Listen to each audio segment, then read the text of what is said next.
To talk about some of the stories we've already been discussing and the rest of the day's news, I'm joined by the Vice Chairman of the Scottish Conservative and Unionist Party, James Reekie, and Dr Philippa Whitford, a surgeon who's from Women for Independence. Thanks very much. Today, the Nuffield Health Trust surveyed top healthcare professionals in England, and more than half of them said they think in 10 years' time the NHS in England will not be free at the point of use. Now, Philippa, you've shot to fame recently with a speech you made in favour of independence, talking about the future of the NHS. It's been much watched on the internet.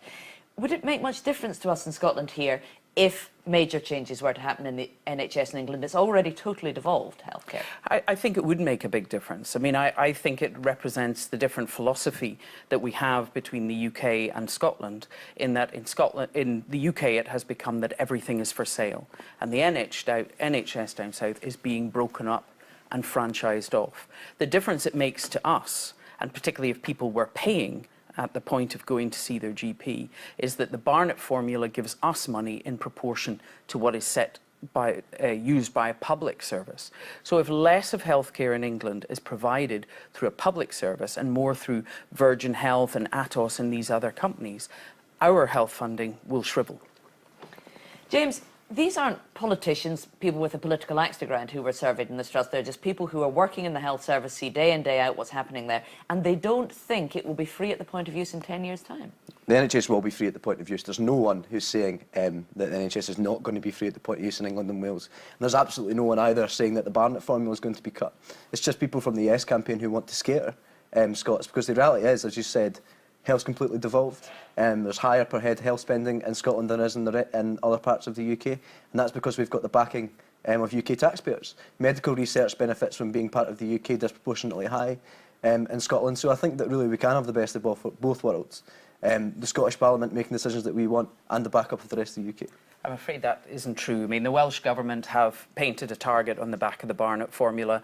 Backbench Tories would like to see it got rid of. What backbench Tories? The Conservatives. What backbench Tories? Tell me. I'm sorry, I don't have a list of their names. Well, you can't say that. And then... Well, you're saying things like we're scaremonger. I think that from the No campaign is a bit rich.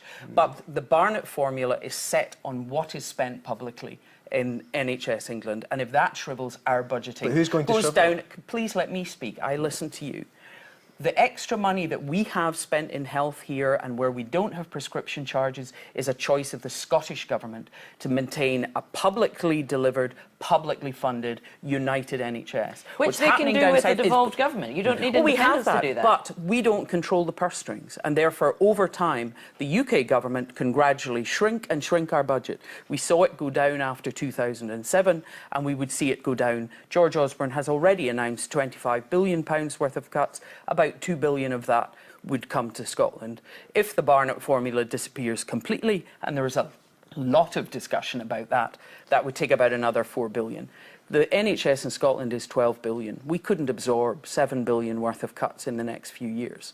And I think that the Westminster MPs facing their constituents with all the problems that are building up, I mean, the BMA are describing it as market lunacy, what's going on, are not going to look up here and say, yeah, you can keep your free dental checks and your free prescriptions. This is one of the points of weakness, isn't it, in your Better Together's campaign, that if people are frightened of what they see a Conservative government doing in Westminster and what's happening in England and Wales, and they want to protect themselves against that because it's not what they politically believe in, they think that voting for independence is the only way to do it.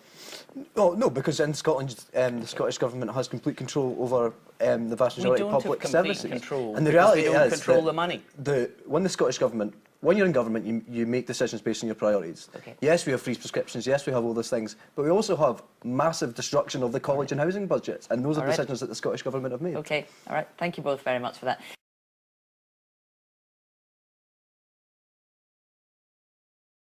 The idea that if you vote no, the NHS will be privatised is an enormous lie. And let me explain why. But you probably know already. And Alex Salmond knows it already. And that's the deceit of it. He knows it's a lie, but he'll keep peddling it. Now, this lie appeared the morning after the first TV debate, when Alex Salmond lost the debate. And it appeared out of the blue. If you're a patriot and not a nationalist and you want to vote no, you're going to end up privatising the NHS. The fact is, what stops the NHS being privatised in Scotland? Devolution, the Scottish Parliament. You think Alex Salmond would know that, seeing he's always the head of the Scottish Parliament and the head of the government? Hold on. Scotland's NHS would only be privatised if Scots voted for parties who wanted to privatise our NHS. I know that the Scottish Labour Party will never do that. I sense the Scottish Liberal Democrats don't want to do that. And to be fair to my very temporary allies, I don't think the Scottish Tory Party even wants to privatise the NHS. The fact is, devolution protects us from the privatisation of the NHS.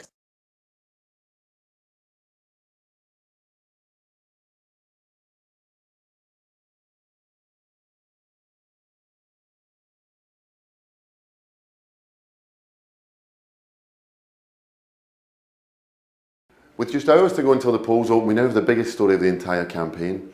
The newspapers are full of the SNP's secret plans to cut deep into Scotland's NHS.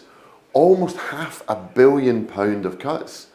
And they, think of it, they wanted you to go out and vote yes on Thursday, and then on Friday wake up to the news that Scotland's NHS would face these severe cuts.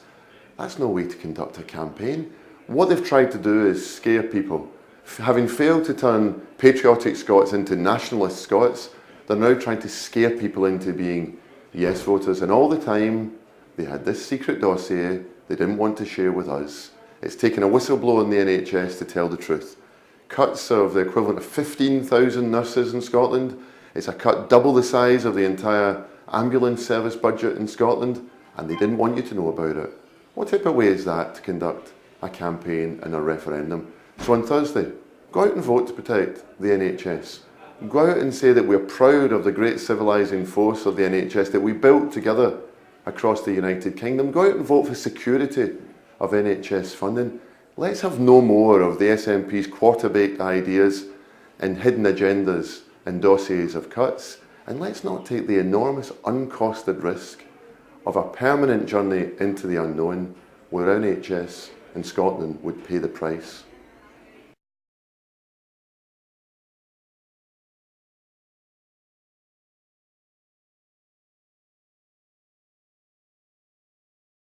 Issue for Scots is the National Health Service. We can't afford David Cameron and a further £2.7 billion worth of cuts to the Scottish budget. And the National Health Service is devolved to Scotland. It's a Holyrood matter. But you're exactly right. But what happens is if David Cameron cuts UK government spending even deeper, it has a massive effect on Scotland because of the way in which the funding system works. We all know that. So when it comes to the National Health Service, Scottish Labour has a plan. It's not everybody's cup of tea or plan, but we will, on those houses worth over £2 million across the UK, we will introduce a mansion tax. We will use that money to fund Scotland's NHS.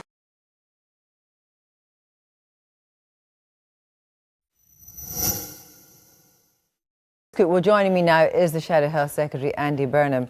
Andy Burnham, first of all, there was a lot in your speech, but the central idea is that public provision is at the heart of the health service. You said, and I repeat, Labour calls time the Tory market experiment to the NHS. I am clear the market is not the answer to 21st century health and care. Last week, a minister in your department, Liz Kendall, said there remains a role for private and voluntary where they can add capacity to the NHS or challenge the system. And indeed, what matters is what works. Which is it? Well, I said myself today that there's still a role for private and voluntary providers, but I also did say very clearly that the market is not the answer. Why is it not the answer? Because the market delivers fragmentation of care, and the future demands the opposite. It demands integration of care. We need to free up the NHS to integrate, to partner, to merge, so that it can make services, change services and make them affordable in this very difficult outlook that we face. So what is the right percentage of outsourcing then? Well, there isn't a right percentage. I'm very clear that the NHS should be our preferred provider. So I don't see a role for the private sector where it can replace core public provision at the heart of every community. But there's a supporting role.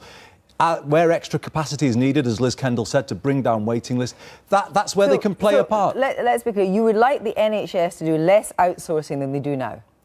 Yes, I believe in the public NHS and what it represents. And do you know, Kirsty, I'm not going to be apologetic about that. I believe in a service that puts people before profits. And that is what I believe is why the public trusts the NHS today in the way that they do. Well, let's just have a look at that graph there that was in Chris Cook's film again, because it looks at outsourcing.